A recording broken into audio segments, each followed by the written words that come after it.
Yeah, I want to start this off by saying this is one of those shows you just have to experience. Plus, since YouTube loves to randomly strike my videos, bear with me as I attempt to make this video in the fastest way possible while experiencing my bestie, burnout. As I age, my love for anime continues to transform and surprise me every other day. Recently, a few shows reminded me why I love being a content creator in the first place. I do this to share my experiences with my favorite mediums. Even though I don't always have the words, time, energy, and ability to capture exactly how I feel to create a video, I still want to do it because I feel like what makes a great video, what makes anything interesting, is a passion behind it. So bear with me as we go on this crazy journey about the one show that has dominated my Twitter feed consistently for the last couple of weeks. Funny story, I recorded a great like part of this video. Turns out my mic was muted in my settings, so now I gotta redo this. Here we are. So listen, Ranking of Kings was a show that dominated my Twitter feed for weeks. I had been there, I was gonna watch it since I seen all my mutuals talk about it, the cosplays, discussions surrounding it. It was just phenomenal. I wasn't ready for the amazing journey that was gonna unfold. And here's the funny thing. I haven't done the show. I like literally 7 episodes left. I'm like, no, I need to save it for a rainy day, or just make the video first, then finish it so I can enjoy it in its full peak. Because these current emotions, they're flowing into me. My creative juices are going, so here we are. I'm always searching for a show that speaks to my soul, makes me feel every emotion imaginable. That's what good shows do. They make you give it your undivided attention and then strap in for the ride, regardless of whatever you think is going to happen or what you've heard about it, because you're trying to see what's up. Reign of Kings does this well because the storytelling, flashbacks, music, and characters all complement each other and play off each other like a great meal. The soundtrack really captures this bittersweet tone of the show. It's only the music is saying, hey, I'm a match the energy of whatever scene is going on. They'll start off hating one character, not liking their choices. But when they get that backstory, you're like, wow, I get you now. Everything adding up. So the main plot of the entire series is essentially we're watching this, I guess you could say competition. I don't like the term of competition of, kings competing to have the best country and the greatest king to get this mystical item that will drastically change the world forever, but with a big risk. And we're wondering, why are they doing this for big risks? It's kind of like Pandora's box, where it's like, yes, all this crazy stuff happens, but a drop of hope will also escape. So watch a journey of a mutant deaf prince develop into a great king, to sum it up nicely. But remember, a good theme of the show is you can never judge a book by its cover, or say the whole isn't greater than the sum of its parts. Because we're all combinations and reflections of bonds, people, challenges, and everything we face. So you can look down on somebody and say, based on my personal values, you're not special in life, you're a loser, you're lame. But people are more than archetypes, ranks, or anything else you can use to measure them. And that's the beauty of the show. We see firsthand that making assumptions about someone before they get a chance to show you who they are, what they're about, and how they got to what they are, will get you caught up so fast. We're just a lot of characters. We're thinking, oh, you're just evil. Oh, you're just a weirdo. But then we're going to know that's part of them, but it's not the full picture. You say the same thing to the main character, Bochi. You could say he's just a kid who happens to be the eldest son, and he's mutant deaf, so people look down on him because what else would they do? He can't really communicate with them the same way that everyone else can communicate. But even though it's normal to judge people and evaluate them based on any possible reason, any type of rubric or scale you want, can you say you really know a person until they actually show you their backstory, their dreams, goals, and aspirations? No. And it's very relatable because that's the story of my life. Recently I discovered I'm non-binary. And before I even knew, I knew. I was afraid because my entire life I was taught that, how others see you is very important. If people think you're a loser, even if you're not a loser, you're always a loser. Even if you're just a crazy person because of the things you believe in, the things you feel, people can say that about you. And no matter what you do, if you say something, you're proving a point. If you don't say anything, you're also proving a point. It's this ultimate catch-22 of how do you actually win? There's only one way, by being yourself, authentic self at all costs. Because think about this. It's understandable. It's normal to judge people and have standards, rubrics. But did that person consent to that rubric? Like I told a coworker the other day, we call ducks ducks, right? But did the duck itself ever say that's a name it's okay being associated with? No. If a duck walks up to you and said, hey, my name's Steve, don't call me duck, call me water bird for my species, could you do it? Or would you say, no, I'm used to calling you duck. People like you are a duck, therefore you are a duck. And that's like the whole takeaway from this series. Perspective is king. Any character could, change the show drastically if you swap places with them, or if they had a different role to play in the grand scheme of things. So, for example, our main character, Bochi, if he was a young adult, it'd be a totally different story. Because they're saying, well, he's developed, he got used to reading lips, he can do all this stuff. So, even though he's deaf and mute, it's not that bad. Bro can still put in that work. And he's strong because he doesn't have the abilities of a child. He's young, but he's an adult. Or if Bochi was like literally grown, it would change everything. But what's the problem? Bochi's only a kid. They never really said his age, we just know he's a child. So if you're a child and you have the title and responsibility of prince, that's a lot to manage, no matter what you say. And if he was a regular kid, it'd still be a lot because think about it, you're the king's first son, you're next in line. You gotta prove yourself that yes, you should be next in line. And even if people trying to protect you, it's like, okay, you're still a kid, they need a good, strong leader. Can you do it? And before you even prove yourself, they can say, well, you haven't reached potential yet, you're young, all these things, right? And that's like the whole point of the show. Because a lot of times, we don't have a choice but to count others to make up for our weaknesses. And I love how, despite Bochi being mute and deaf, he tries very hard to play to his strengths instead of cursing his weaknesses. Because think about it, if you were just born and you can't hear and you can't speak, how would you operate in life? Yes, you can always say, 90% of communication is, nonverbal, but still, imagine.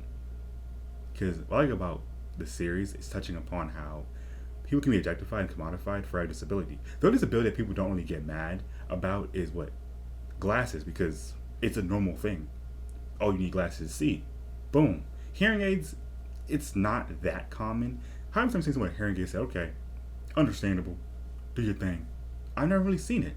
I met blind and deaf people, and it's like, you don't want to look down on them, but it's like, wow, how do you live like this? Like, how do you actually live like this? You're stronger than me, because if I was deaf or blind, I'd be mad as hell. Because I love watching anime. I'm going to watch anime or read if I can't see. Also, I'm an audiophile, so me being deaf, that's like the worst possibility. How do I enjoy music? I mean, I still can, but it's not going to be the same. You know what I mean? How do I enjoy ASMR? That's what I mean. So what I like about the series also touches about this thing of, okay, you think that person is weak because what? They're blind. Oh, they're deaf. They have this weakness. But doesn't that make them strong that they can live despite having this weakness and not want to end their life? Just a thought. Because think about all the stuff Bochi has to deal with.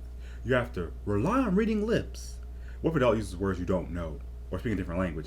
Then what? You gotta rely on body language, social cues, converse with people who don't know sign language. So you try to make a whole conversation, but they don't know what you're trying to say. You have to basically play charades to get your point across. That must be intense. And imagine finding literal monsters, and you're just a child. So you have the strength and limits of a child. That's intense. I don't know if I could handle stuff like that. But even though it's an intense story, it's very wholesome and touching because you can say it's a story about defining your limits and fate, regardless of your starting point. I can't name a lot of anime where it's like the main character has this ability, but the focus on humanity and living in a world where it's like normal is cool, but even then, there's not a lot of room to accept abnormal, weird. And we're watching his main character surpass and support the same people who look down on them because they're not normal. And show them that, hey, there is no such thing as normal. It's all relative. Beautiful. I don't know what else to say about it, So what helped me to make this video is when you see characters like Kage, Bochi, Boss, Helling, you're like, wow. I've been in their shoes one time for the one time.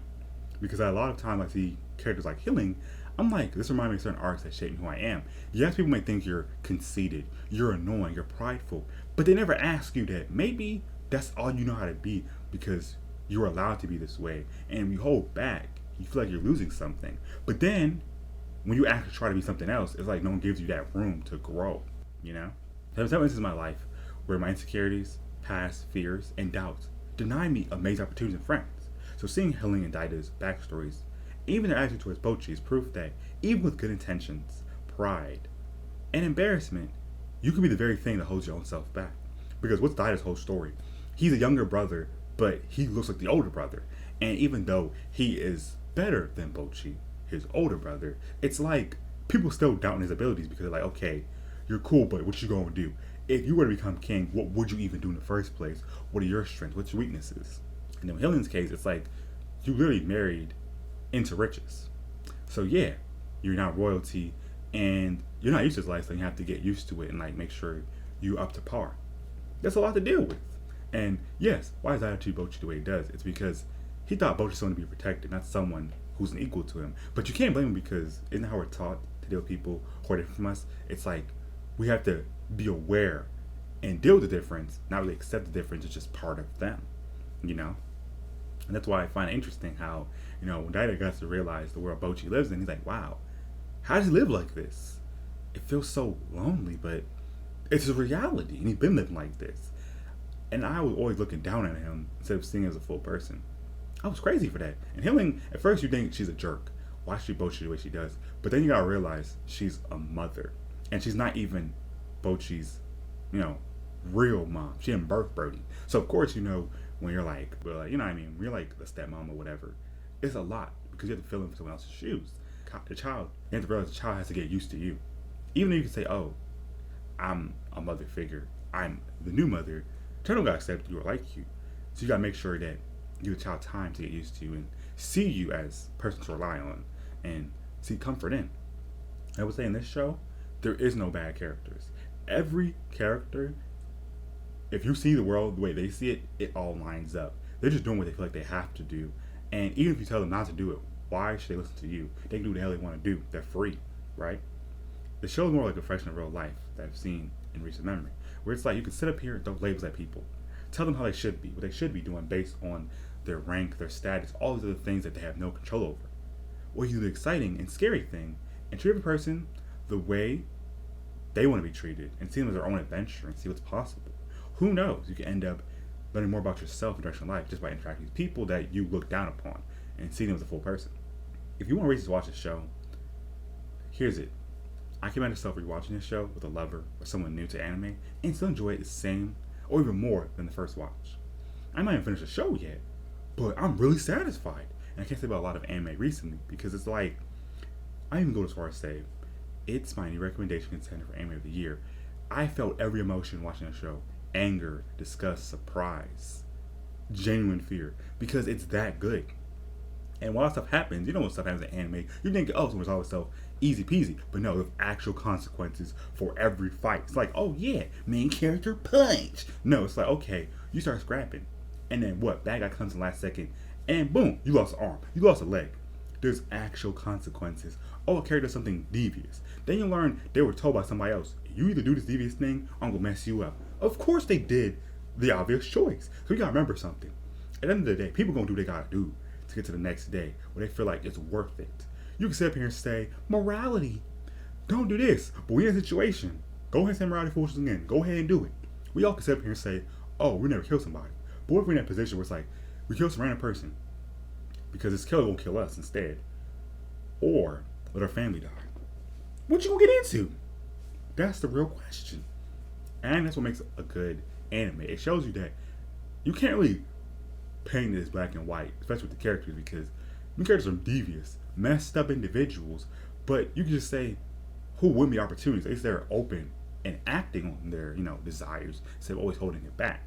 But I also like how every time I'm introduced to a character, you can't really pin them as good or evil. You have to really ask yourself, did they choose this lifestyle or did life put them on this path? And that's what makes a good series. It's showing you that things are never as simple as black and whites. The world is very much a gray area where it's like everything builds upon each other. If someone's a villain, maybe they started off good and then they had a really drastic turn, and all of a sudden there's no point of being good anymore. Maybe a character started off good but then realized that, hey, I had better opportunities as being a better person, a great person. So that's what makes the show worth the wait to me. I don't want to spoil everything. I'm just saying, watch it, embrace it, enjoy this scrumptious meal. My favorite part of a good anime. It's like you want to say everything about it, but you can't. You gotta just say the selling points, and everyone else discover the rest on their own. Because what I think is a selling point, you could say It's not that important. You can say, I don't give a damn about music. I just want crazy fights. There's good fights in this. You can say you don't care about good animation. It's good animation. And I feel like when you look at the openings alone, it tells you the story without telling you the story. I like that. I like that a lot. Even the ending themes. So yeah, Ranking of Kings. Get on that. And tell me, how was it? If you watched one episode or you finished it, how do you feel about it without spoiling? Let's let everybody know in the comment section below. So, I'm back doing my thing. And this time's going to be different. This is also a crazy good start. And I finally figured out how to do content creation in a way that's natural but just flowing. I'm going to do it on my own terms. If I feel like making a video, I got something locked. And keep in mind, there's other shows that really spoke to me, so you might see me again really soon. Remember, I'm Nemby, they, them. I'm Nico, Jules, Juju, whatever. I say so much more, but my crew needs me. Thanks so much for watching, and I'll see y'all next time.